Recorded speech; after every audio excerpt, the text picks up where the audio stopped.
त्याच्यामुळे मग मी म्हटलं की नाही, मी आता मराठीमध्येच व्लॉग बनवणार. आणि म्हटलं ठीक आहे, आपल्याकडून कोणी काही शिकत असेल तर काही हॅलो एव्हरीवन आणि welcome back to my channel. नमस्कार सगळ्यांना, मी आहे यशस्वी. आणि तुम्ही थंबनेल बघून तर तुम्ही बघितलंच असेल की माझा आजचा टॉपिक काय आहे, की मी लँग्वेज का चेंज केली माझ्या ब्लॉगची. काय मला हिंदी येत नाही? ऑब्व्हियसली मला हिंदी येते, की मी आधीच्या ब्लॉग्समध्ये तर हिंदीमध्येच बोललेली आहे, जसं की तुम्ही बघितलं आहे आणि तुम्ही ऐकलं पण आहे, राईट. तर कसं आहे, पॉईंट इज की मी मराठी यासाठी बोलते कारण म्हणजे मी डिसाईड केलं की मी का मराठीमध्ये ब्लॉग्स करू, बिकॉज जी माझी मदर टंग आहे ती आहे मराठी आणि मी लहानपणापासून मराठीच बोलते. आधी माझा माइंडसेट होता की नाही हिंदीमध्ये करूया, हिंदी लँग्वेज मला चांगल्याने येते. बट मग मी थोडा विचार केला आणि मग डिसाईड केलं की नाही, माझी मदर टंग मराठी आणि मी मराठीमध्ये ॲज कम्पेअर टू हिंदी मी मराठीमध्ये चांगल्याने म्हणजे कम्फर्टेबल आहे. त्याच्यामुळे मग मी म्हटलं की नाही, मी आता मराठीमध्येच व्लॉग बनवणार आणि मला मराठी लँग्वेज पुष्कळ आवडते. ठीक आहे, मी लग्न तर गुजरातीमध्ये केलं आहे, मला गुजराती लँग्वेज इतकी येत नाही, बट आम्ही जे घरी बोलतो ते हिंदी लँग्वेजमध्येच बोलतो. त्याच्यामुळे माझी हिंदी तर ठीक आहे, म्हणजे मी माझ्या हिंदीला 10 आउट ऑफ 9 रेटिंग तर देईलच, पण मी माझ्या मराठीला 10 आउट ऑफ 10 रेटिंग देईन. आणि माझ्या गुजराती लँग्वेजला तर मी 10 आउट ऑफ 2 to 3 रेटिंग देईल, कारण मला ती तेवढी चांगल्याने येत नाही. बट काही हरकत नाही, मी नंतर शिकून घेईल, हळूहळू तर शिकता येईलच. हां, तर हा आता पॉईंट होता की मी मराठी लँग्वेज का डिसाईड केली. तर मी तुम्हाला तर सांगितलंच मराठी मी का डिसाईड केली. आणि हां, आता मी हे व्लॉग्स बनवत आहे. मला असं म्हणतात, मला असं माझे फ्रेंड्सनी आणि रिलेटिव्सनी म्हटलं की तू अशी का दिवसभराचे कामं दाखवत आहे, का तू दाखवत आहे की तू सकाळपासून सायंकाळपर्यंत काय करत आहे.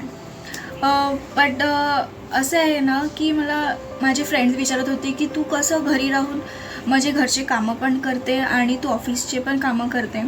म्हणून मी म्हटलं की नाही, चला एक ब्लॉगच काढून घेऊ की आपली पण स्वतःची एक मेमरीज राहते. आणि जे लोक विचारतात की तुम्ही कसं करता, काय करता, कसं मॅनेज करता, त्यांच्यासाठी पण एक आयडिया होऊन जाते की कसं आहे ना, आपण लोकांकडूनच आपण शिकतो की लोक कसं करत आहे, लोक कसं आपलं टाईम मॅनेजमेंट करत आहे, त्यानुसार आपण पण आपला टाईम मॅनेजमेंट करायला लागतो.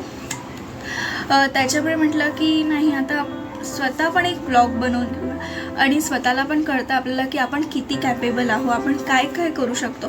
त्याच्यामुळे मी म्हटलं की चला आपण नवीन एक्सपेरिमेंट्स करूया. गाईज एक मिनटं, मी फॅन लावते, खूप गरमी होते.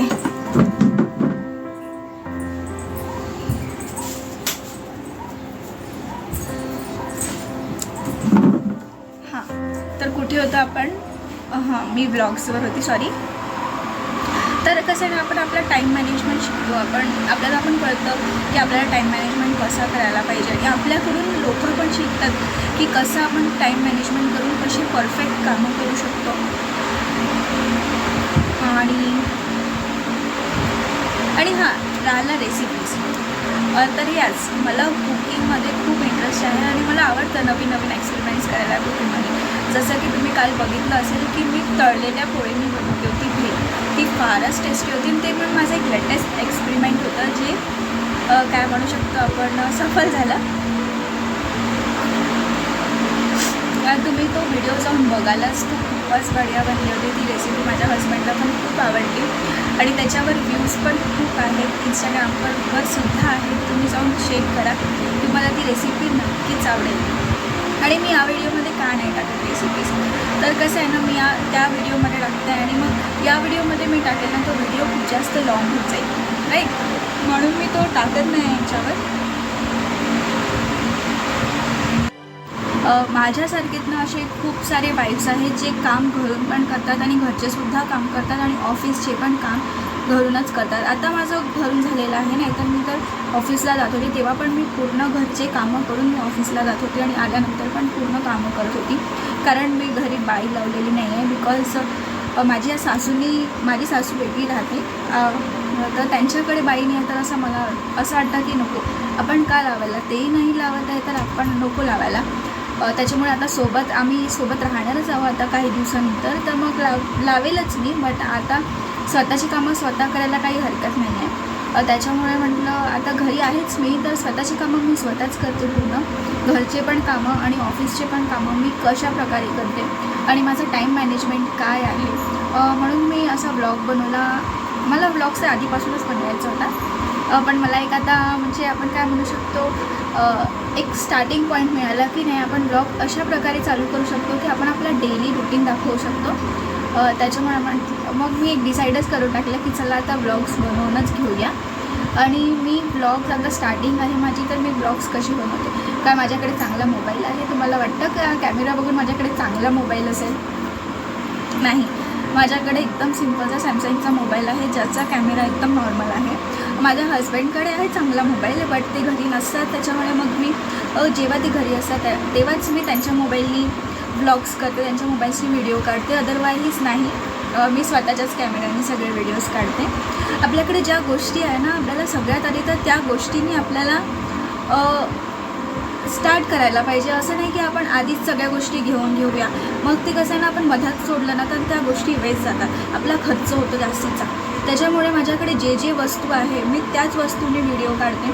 जो कॅमेरा आहे तोच कॅमेरा यूज करून व्हिडिओ काढते मी. आणि माझ्याकडे ट्रायपॉड तर नाही, माझ्याकडे ट्रायपॉड नाही आहे, बट एक सिम्पलचं माझ्याकडे सेल्फी स्टँड आहे. त्याला ट्रायपॉडसारखेच असे 3 स्टँड आहे, मी त्यालाच वापरून माझा व्हिडिओ काढते आणि त्याला एका साईडला ठेवते मी आणि मग माझे व्हिडिओज काढते. मी जास्त खर्च केलेला नाही आहे, जास्त का मी काहीच खर्च केलेला नाही आहे, बिकॉज हे माझं स्टार्टिंग आहे. सपोज मी एका पॉईंटवर पोचली तेव्हा तर डेफिनेटली मला खर्च करावाच लागेल, कारण आपल्याला काही आउटपुट पाहिजे असेल तर आपल्याला इनपुट द्यावा लागतोच. त्याच्यामुळे आता स्टार्टिंगला तर मी माझा इनपुट देते आहे, माझ्या मेहनतीचा, माझा व्हिडिओ काढायचा, मी कशा प्रकारे व्हिडिओ काढते वगैरे, हा सगळा आता ही माझी मेहनत, इनिशियल मेहनत आहे माझी. आपण एका पॉईंटवर पोचल्यानंतर मग आपण त्याच्यात डेफिनेटली आपण त्याच्यात काही इन्व्हेस्ट करायला पाहिजे.